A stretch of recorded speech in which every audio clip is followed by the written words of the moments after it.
How technology is and might be taking over the privacy and security of personal data by Michael Auber, DeVry University, Speech 275, Professor McDonald's class.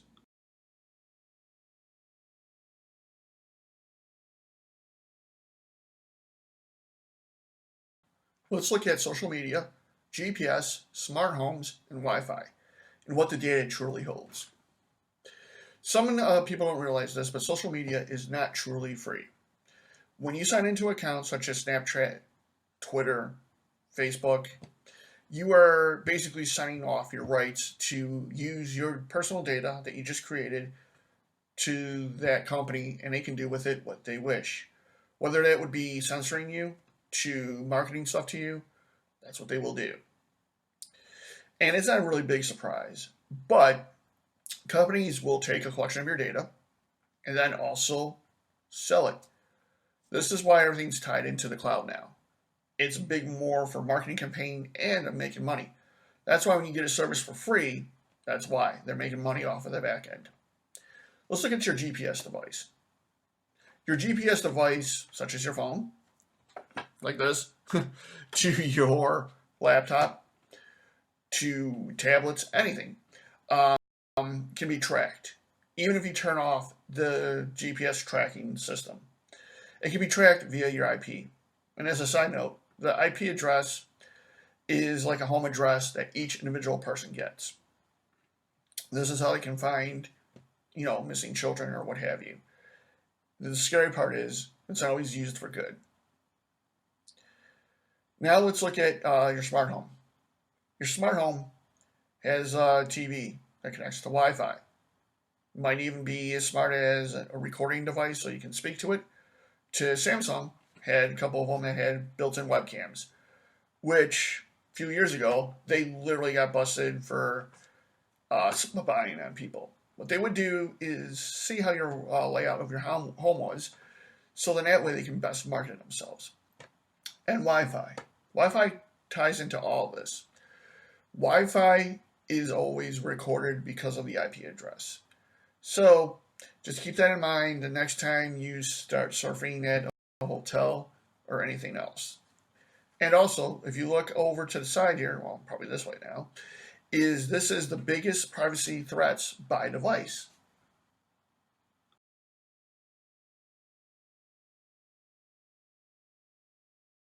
So what really happens to your personal data in today's time? For the most part, it's sold to either the highest bidder, or most likely it's recorded to data analyze it later.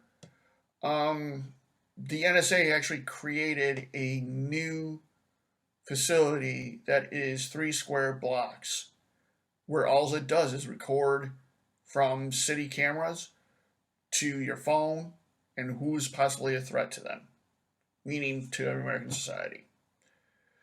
And the funny thing is there wasn't a law yet, except for 1986, when they did the Electronic Information Act. And it hasn't been changed since. So, again, what is truly out there that we don't know about ourselves? Let's look at what happens when your data or privacy is compromised. The story I'm about to share with you is not a good one, but it's to get the point across. CNBC reported back in December of last year that a 20-year-old woman was stalked and murdered from someone on the internet. Basically, the person had a disagreement with her and was able then to find out some key factors about her and then find her social security number, address, date of birth, and where she shopped at.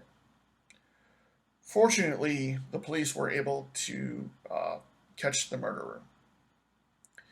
Another scary thing is that credit cards. A credit card company was compromised, and the hacker was able to steal 250,000 credit card numbers and was able to sell them on the internet for $1 a piece and was able to make off with $250,000. Later on this year, they were able to catch the person.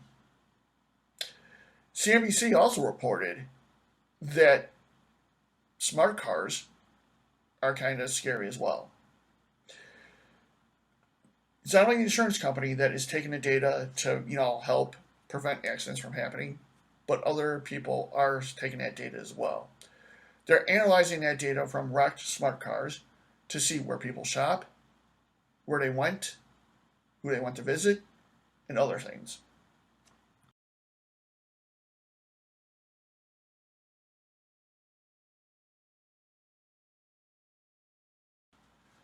More examples on how your privacy might be used and compromised.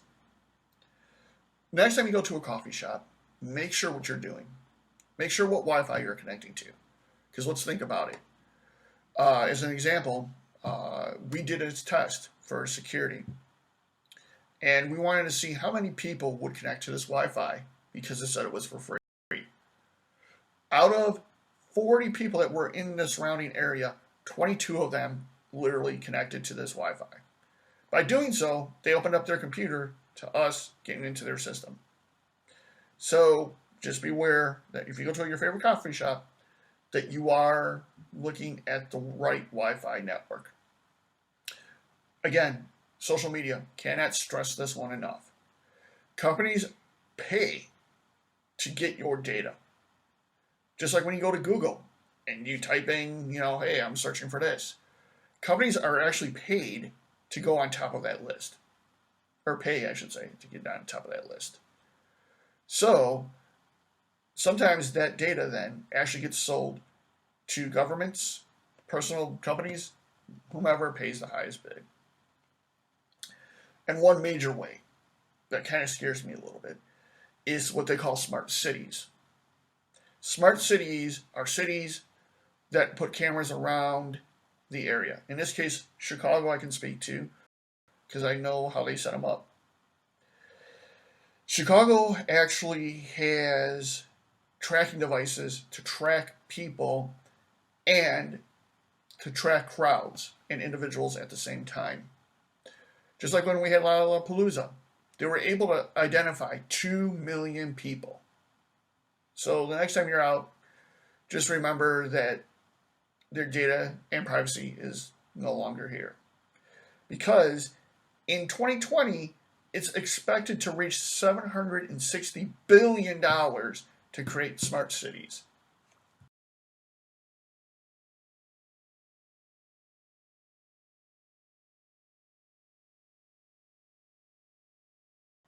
Earlier, I talked about smart cities. The biggest smart city currently would be in the UK, London. They are now using facial recognition in shopping centers, museums, anywhere it's a public facing event. The reason for this is that they're trying to figure out if you're going to commit a crime just by your facial expression. So, if you give a frown because someone told you bad news, there was actually a report that they did arrest someone because it looked like they were swearing. And they assumed that this person, because of their ethnicity, was going to create a crime. They arrested them. Later on, they found out that it was their mistake. But, again, technology. Now, they've actually been able to record over 2 million visitors to try to improve the facial recognition. And by doing so, their hopes is to decrease crime, but at the same token, they're also trying to triangulate if you're on a cell phone, if they can see who you are, do a facial recognition, and use that data to look at what devices you have and to see if they can listen into your conversation to get real-time information.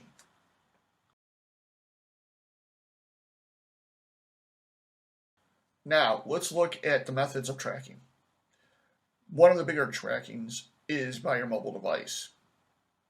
Your mobile device has what they call location services, originally intended for safety. However, as technology grows, it can literally now track wherever you go. Now, Starbucks. Now, you'll hear me just mention Starbucks a couple more times because I hang out there, need caffeine. So, Starbucks. Let's say you walk into Starbucks, you do work. Remember earlier in this presentation when I was talking about IP addresses? IP addresses is how they now can track your location. So no matter whether you're on a computer, doing mobile devices, it will do that. Internet service providers, they track you a lot, and it's mostly to make money. AT&T, Yahoo, Comcast, Earthlink, they will actually look at your personal details in a unique way. Again, they track you by the IP address. So when you go on TV and you see people, oh, I tracked them. It's not that easy. However, it is possible. And this way they can monitor how much data you're using, what you downloaded, what you were looking at. The list goes on. Also, search engines. They track you a lot. And the reason for that is this part goes back to marketing, but it's also to look at what you're buying. So if you ever wondered why you get those little pop-up ads that come up while you're searching for information, and it's from Amazon, that's why. Amazon will literally look at that data and then tell Google, hey, can I pay you this much money to put this in here? Another way of privacy is being let go. One final thing with web browsers is the cookies. The cookies are basically what they are. They're little nibbits of information. These nibbits of information, again, give you information about yourself, or give out, I should say.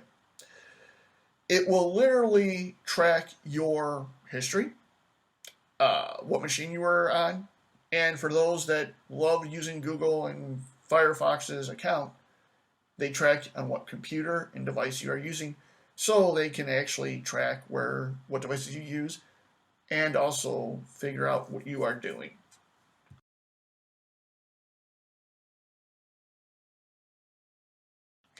Amazon, Google, Samsung.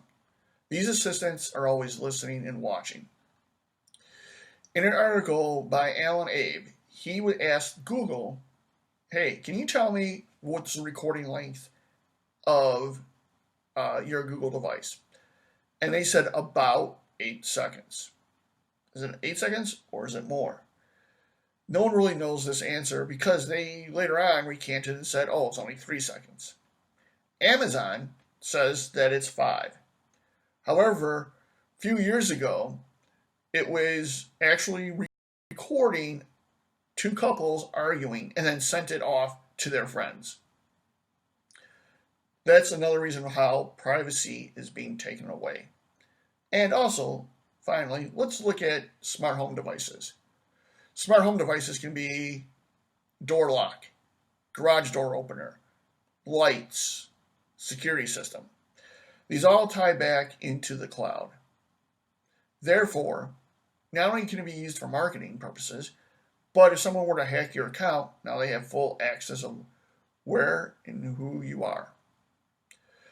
Hopefully this speech gave an impression of how technology can and is taking away privacy. Thank you and have a good day.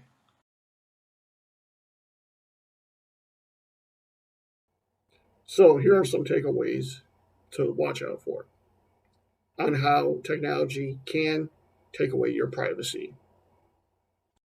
One of the ways is through devices such as a cell phone, as well as social media by selling your data and tracking it and also selling it to the highest bidder. We also took a look at what happens to your data when it is compromised and also how it is currently used today. Another thing that we did is we looked at how your data might be stolen from you as everyday coffee shops and other methods, how it was tracked. We also took a look at how smart cities are becoming pretty futuristic and also looking like 1984.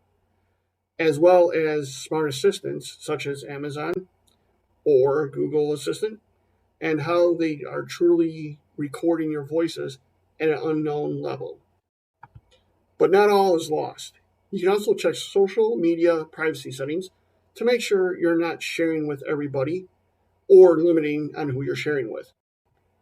Another step to take is don't use cloud storage. We're all famous of doing it. Apple has it, Microsoft has it, Amazon has it, where you upload your photographs and other things to the cloud. You also got to watch out for this because recently Amazon has just released, as of about 24 hours ago, on how to facial recognition in your face and to try to understand who is angry in their picture or who's in distress. And another way is to keep your email address and all that private. One way I do is I create a fake email address for spam and let everybody else, that I don't trust, use that one. And finally, use end-to-end encryption when messaging someone. These are just some ways that you can actually protect yourself and be sure that you might be safe. Hope you enjoyed this presentation, and thank you for listening. Goodbye.